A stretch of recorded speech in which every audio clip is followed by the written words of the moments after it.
Marcellus get us rolling. You respect the Saints for bringing AB in? Yeah, a lot of respect for him for just stepping in front of the pack, having a coach that takes the gambles with his personnel, takes the gambles on the field. We obviously saw that onside kick coming out of halftime Super Bowl win.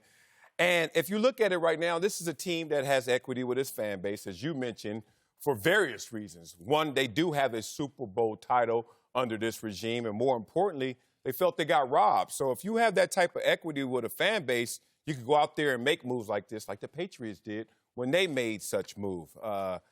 It's just allegations against AB when you talk about what we're really indicting him with. Allegations and self-inflicted craziness from AB. But other than that, I mean, other than that, I'm just telling you, look, I've seen a lot worse get signed, and this is a situation where they're bringing him in amongst other receivers doing their due diligence. You don't have to pay him if he does get signed. If he is on a roster, commissioner exemption, obviously a part of that conversation. And the upside is massive. You can retain his rights going forward. You still have a Hall of Fame receiver who was sitting there on the shelf that is there for the picking. So it's a smart move by me. I agree. I think it's a great. Respect. I mean, look, it's about winning football games. You know, when they win, if they win the Super Bowl, who's gonna say, well, you had AB on the team? I mean, teams have stacked teams before. They've stacked teams before. Right. They did in the NBA. Miami Heat did it. I mean, the Lakers tried to do it that year. They didn't win. I mean, so it's happened before. I think when you look at the Saints fans, last year boycotted the Super Bowl because they felt they got cheated.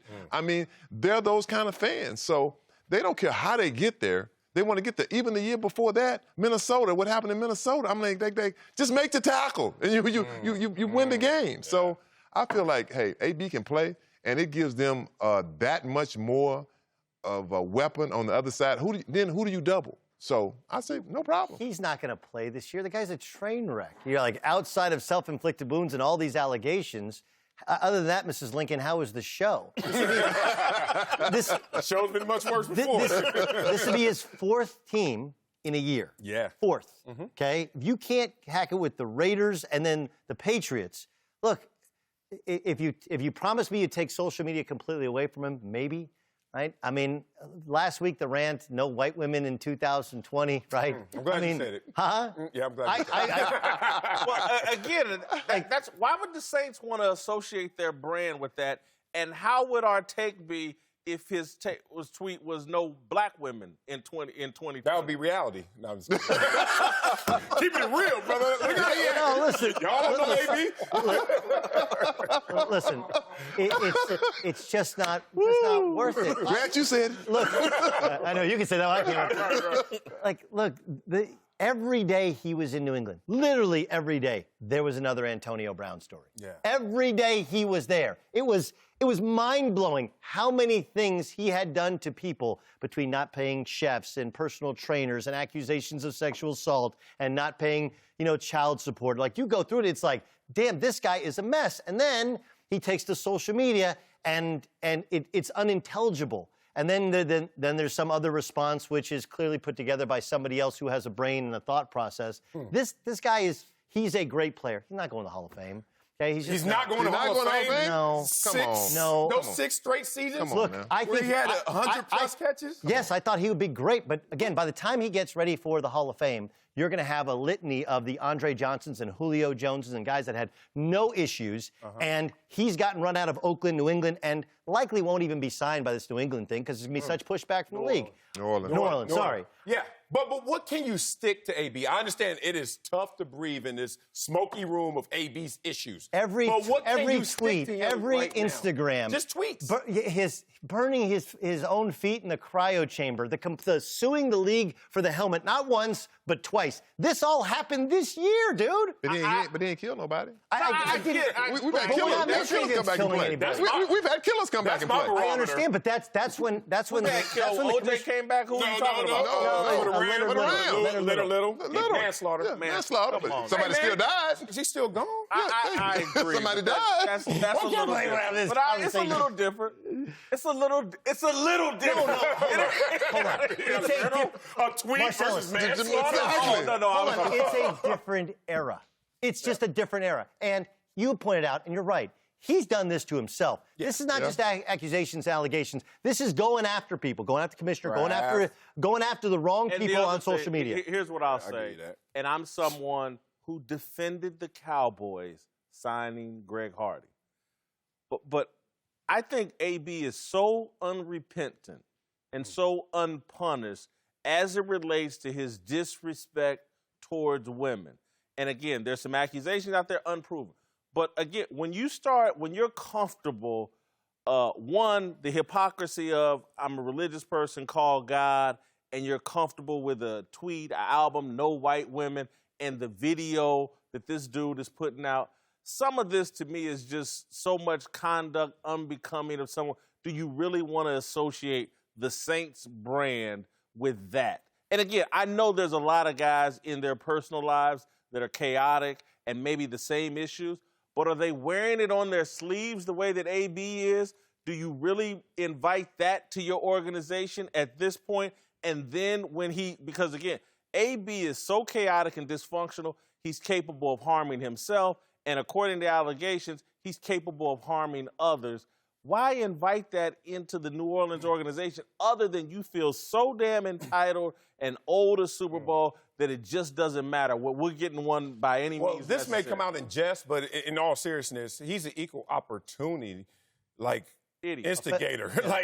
Not just women, as Mike Mayock, as John Gruden, as Robert Kraft. Everyone gets it when you're around AB right now. Mike Tomlin, Ben Roethlisberger. So I understand what you're saying. That will be a huge issue in this era to bring in someone who is targeting women.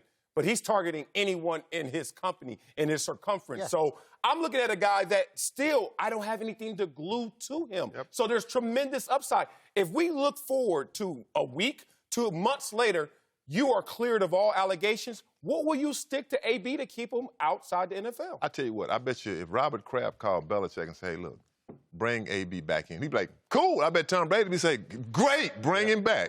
For sure, that just goes to show. And look, one thing it's about, like I said, winning Super Bowls. When you think about Super Bowls, Sean Payton has one. He has one Super Bowl. It's about his legacy. If he has 2 or more, you got him as number 2, the second coach of all time. No, in this era. Yeah, and I'm saying in this era. Yeah. But if he has 2 or 3, it's no doubt because he has every record there is pretty much. This is the funny bone between you and I, and I say this in seriousness. I'm about this game has been so good to so many people. Here we go. That you need to protect it. You got to protect the shield. And this, to me, this desperation, entitlement by New Orleans, we'll do anything. And to me, AB does so many things that are disrespectful to football and football people. He has no respect for the game. I just think until he can conduct himself and show some respect for the game and for the game that's made him rich and famous, until he showed, I really don't want him back in the NFL. But I'll say this, if he goes to the Super Bowl, let's just hypothetically, he plays for the Saints, and he opens up with an 80-yard touchdown, and he has a 70-yard touchdown. They're going to be saying, what, that problem AB had, all of it? Yes, they will. No, they will not. They absolutely will. Eric, Hold up. When you in the city of New Orleans, they don't care nothing. Neither does the media. That's going to be secondary. It's going to be. You're talking about the biggest sporting event in the United States. Okay. And what is that sporting event all about? What is it all about? It's all about money and winning. Okay, money. Winning cures all. Winning cures all. And you know what's interesting? I don't think it cures this. Well, I mean, look, you're forgetting when he was with the Raiders. You're forgetting all the accusations. I get it. I get it. I want to talk to you guys about, one, you're talking about, we have to protect it. Growing up in Los Angeles, we had something called a continuation school, which was it was adjacent to the real high school. Oh, yeah, sure. But it was for the guys who got out of juvie, gangbangers, drug dealers. But they still went to school. Can't get rights. They couldn't get right at that time, right? But they were on a different schedule, and they had different privileges, but they still were being taught. They still were given opportunities. That's what AB is right now. He's in that continuation school, which is right now, you're on the commissioner exemption. We're still looking at you. We're still respecting you. We're still going to protect your rights through this process. But then you have an opportunity to graduate from the continuation to back to the mainstream high school.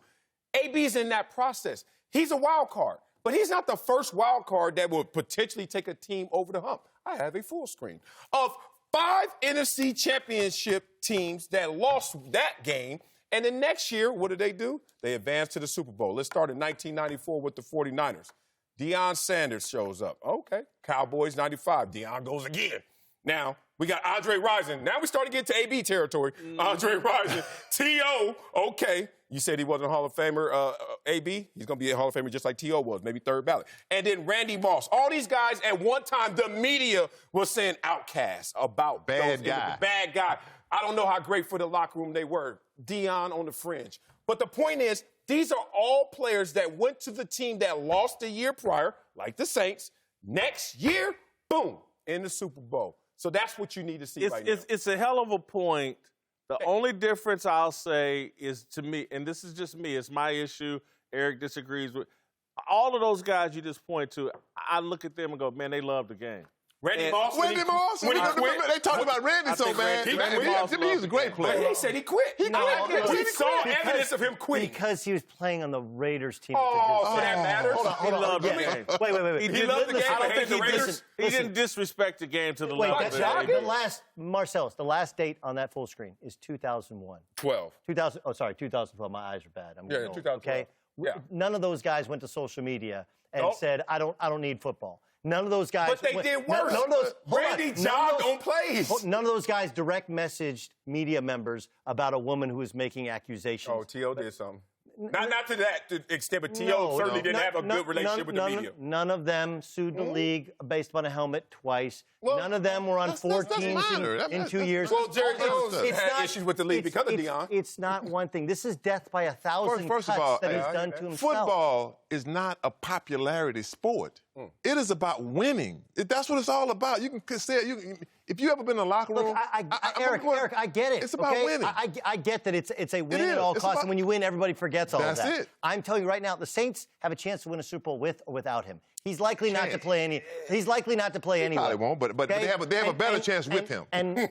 Thanks for watching. Subscribe here to get the latest from the show. And be sure to check out more of the best clips from Speak For Yourself, or go watch a few segments from our other shows on FS1.